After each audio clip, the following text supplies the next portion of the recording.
予言など当てにはならんな。お前は強すぎた。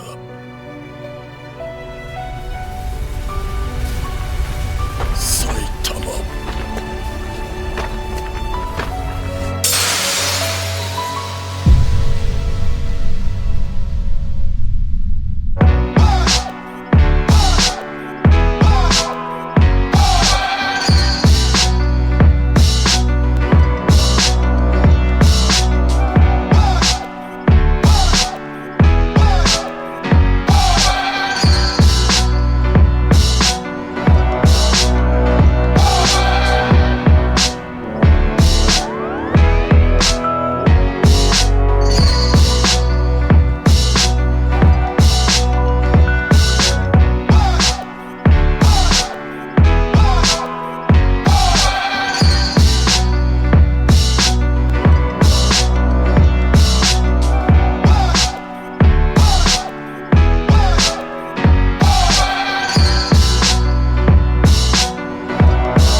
Bienvenue à tous dans l'épisode 7 de mes entraînements, c'est parti. Aujourd'hui les amis, en plus de mon entraînement physique, je vais essayer de m'entraîner à une figure en particulier qui est le salto arrière. La dernière fois que je me suis entraîné au salto arrière, ça remonte à très longtemps. Parfois ça m'arrive de le faire, mais j'ai jamais pris vraiment un jour en particulier pour m'entraîner à cette figure.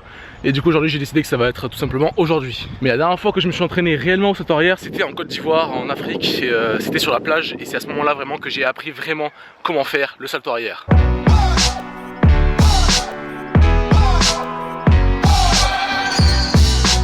Mais ça remonte il y a très longtemps et du coup là pour commencer je vais essayer de m'entraîner en hauteur. Vous savez je vais monter sur quelque chose. Je pense que je vais commencer sur le banc qui est juste là. Je vais commencer en hauteur et petit à petit je pense pas dans cet épisode hein, je pense pas que dans cet épisode je vais essayer directement sur sol plat. Mais je vais d'abord essayer en hauteur et petit à petit au fur et à mesure des épisodes je pense que je vais essayer le salto arrière directement sur sol plat. Mais sans hauteur j'arrive sur tapis et sur sable. Juste que sur l'herbe j'ai un peu peur parce que c'est assez dur. Et sur goudron j'y pense même pas. Du coup c'est parti, je vais voir la façon dont je le fais et c'est bien que je me filme parce que comme ça moi je peux revoir comment je le fais et je peux voir ce que je dois changer, ce que je dois améliorer etc dans le mouvement. Du coup c'est parti, premier test, salto arrière en hauteur sur un banc, c'est parti.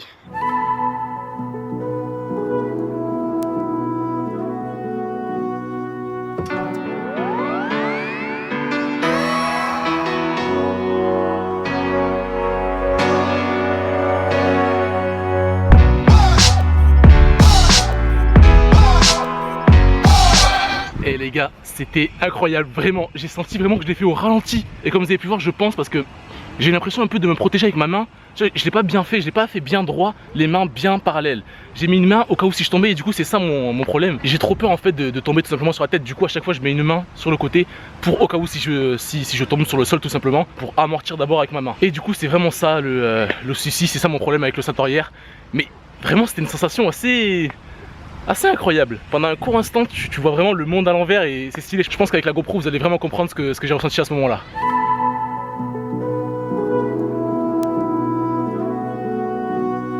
Et bien sûr les amis, n'essayez vraiment pas le salto arrière sur sol plat, c'est très dangereux vraiment. Si vous tombez vous pouvez casser la nuque, vous pouvez tout simplement crever même hein. Du coup sincèrement essayez au début sur comment dire, en salle de gym tout simplement, vraiment avec des gros tapis qui peuvent vraiment amortir la chute. Parce que si vous tombez directement sur sol dur, c'est vraiment très dangereux. Bon allez les amis, cette fois-ci j'aurais essayé directement et vraiment sans avoir peur, sans prendre l'équilibre, j'y vais directement dès que j'ai mis le pied sur le banc. Faut que je fasse le salto, c'est parti, go.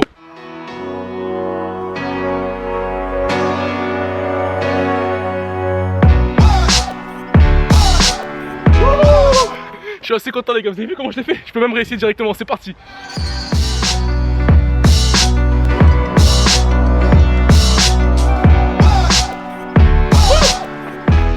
Là les gars je suis vraiment content, c'est bon. J'ai le salto arrière, en hauteur bien sûr, je l'ai pas directement sur sol plat.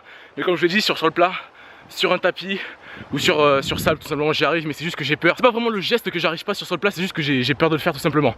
Mais bientôt je pense que je vais essayer sur l'herbe. Et petit à petit sur... Non, goudron non. Goudron. La vie humaine est beaucoup trop précieuse, je vais pas prendre le risque de la gâcher, de gâcher toutes ces prochaines aventures qui va m'arriver dans ma vie. pour un salto, on est bien d'accord sur ça, ça s'appelle de la logique. Donc sur goudron non, je vais pas prendre le risque, je vais pas essayer. Mais prochainement vraiment la prochaine étape c'est sur herbe. Et je pense que ça va être là tout simplement. Bon, je suis assez content. Je l'ai réussi 2 fois d'affilée, encore une fois en hauteur. Mais bon, je suis assez content. On continue l'entraînement les amis, tranquillement. Je vais faire un peu de dips, c'est parti.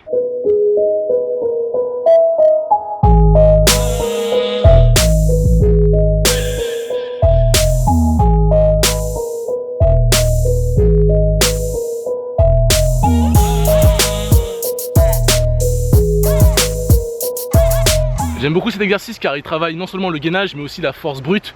Du coup bah, gainage plus force brute, parfait. À présent je vais faire le même exercice mais un peu plus difficile, vous allez comprendre pourquoi.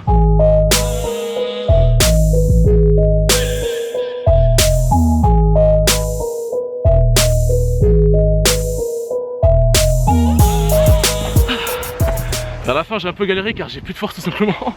Normalement j'arrive facilement mais là j'avoue que vers la fin j'ai un peu galéré. Ouh, je vais me reposer un peu.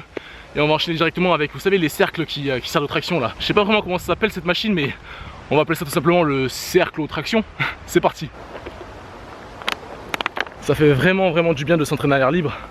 Sincèrement, c'est même pas comparable à la salle ou à son appartement tout simplement car non seulement tu as beaucoup plus d'espace, donc ton corps se sent mieux, mais en plus de ça, je sais pas, tu as l'air libre, du coup tu respires mieux tout simplement, ton corps travaille dans de bonnes conditions. Du coup vraiment je conseille à tous ceux qui aiment s'entraîner, je vous conseille vraiment de vous entraîner à l'air libre.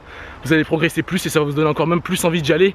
Car tout simplement vous vous entraînez mais dehors quoi, vous entraînez avec la nature, c'est parfait. Tu développes ton corps, tu développes tes capacités physiques en pleine nature. Tu veux quoi de plus? Des fois dans les salles de sport tu te sens serré, en plus il y a plein de gens.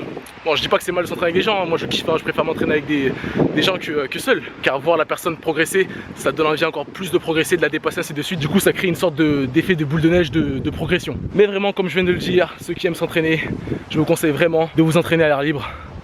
Je pense que vous allez progresser beaucoup plus vite. Bref, on est arrivé, c'est de ça que je parlais les gars. Du coup on va faire quelques tractions sur le cercle aux tractions, je vais l'appeler comme ça maintenant. Et voilà.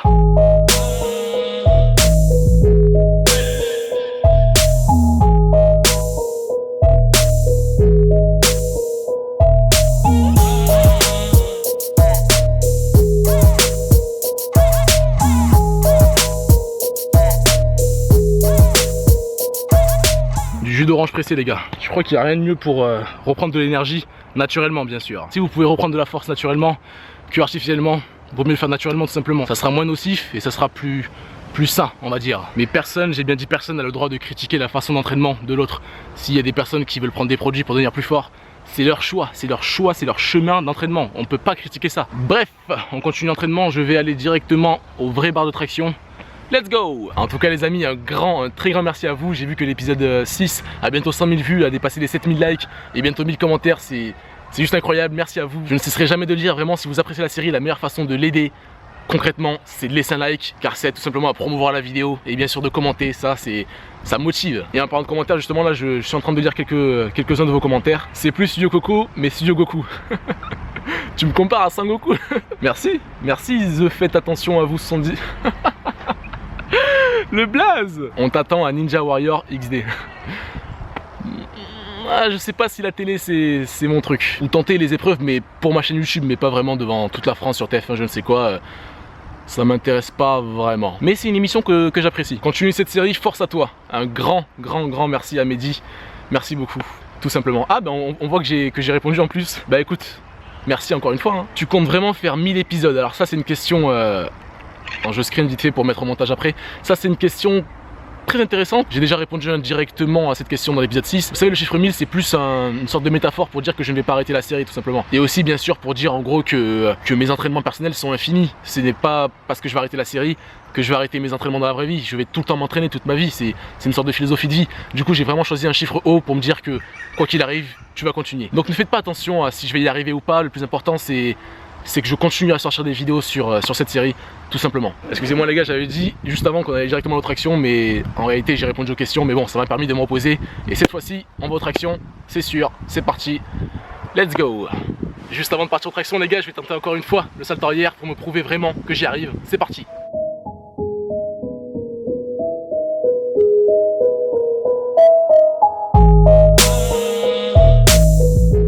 Apparemment, j'y arrive.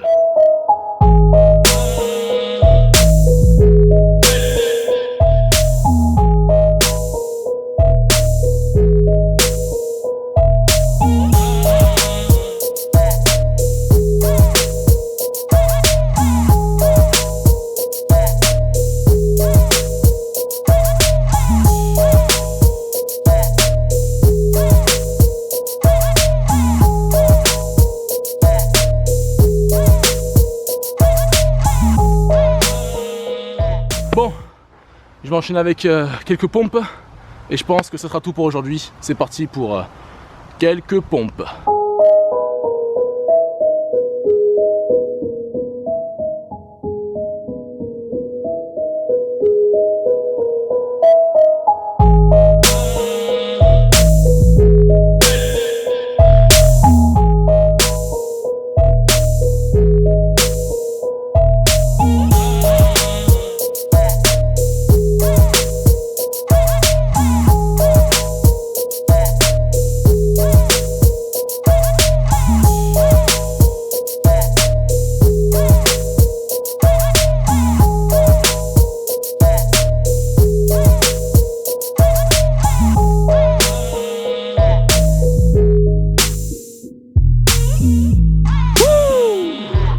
Bon les gars, c'est fini pour aujourd'hui. Je pense que je me suis assez entraîné comme ça. On se retrouve, je vais aller manger un petit truc, je vais reprendre des forces, je vais boire aussi. Boire beaucoup d'eau, c'est important. Et on se retrouve directement chez moi. Hier les amis, j'ai essayé d'allumer mon Nokia Lumia 1020. Je sais pas si vous connaissez, c'est un téléphone que j'avais acheté il y a à peu près 3 ans. Je l'avais acheté vraiment spécialement pour son appareil photo qui est juste extraordinaire. Je crois qu'il avait 41 mégapixels. Et hier, j'essaie d'allumer et il s'allumait plus. Du coup, j'ai un peu stressé car j'avais des documents assez importants et j'avais des photos souvenirs et toutes mes vacances et tout dans ce téléphone-là.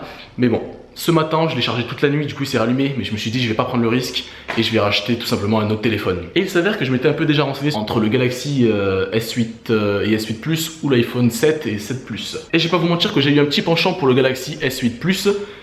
Et sur la route de l'entraînement à la maison, je l'ai tout simplement acheté. Bon, on va le déballer en direct et on va voir si ce petit bijou vaut vraiment son prix. Donc ceci, c'était mon ancien téléphone, donc le Nokia Lumia 1020. Voilà, je l'avais acheté vraiment pour ceci les gars, c'était l'appareil photo qui est juste exceptionnel. Il pouvait aller jusqu'à 41 mégapixels, ce qui est vraiment assez poussé pour un téléphone. Putain, on dirait que je suis en train de...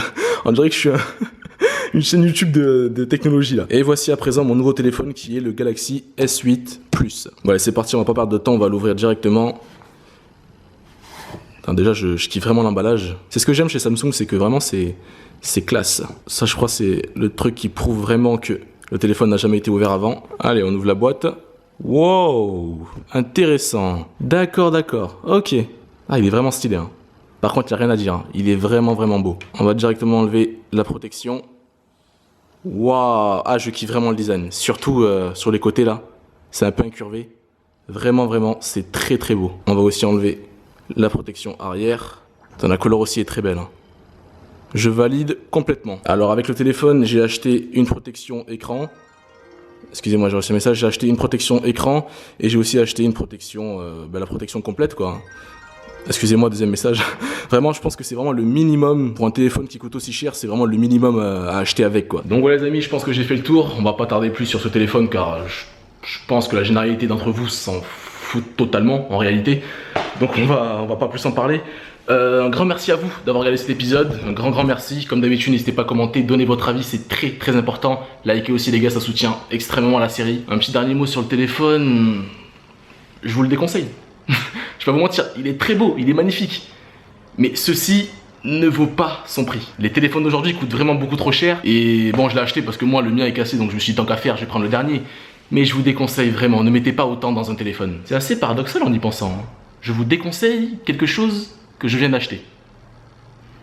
Intéressant. Bref, encore merci à toi d'avoir regardé la vidéo jusqu'à la fin. Merci. Et je te dis à très bientôt.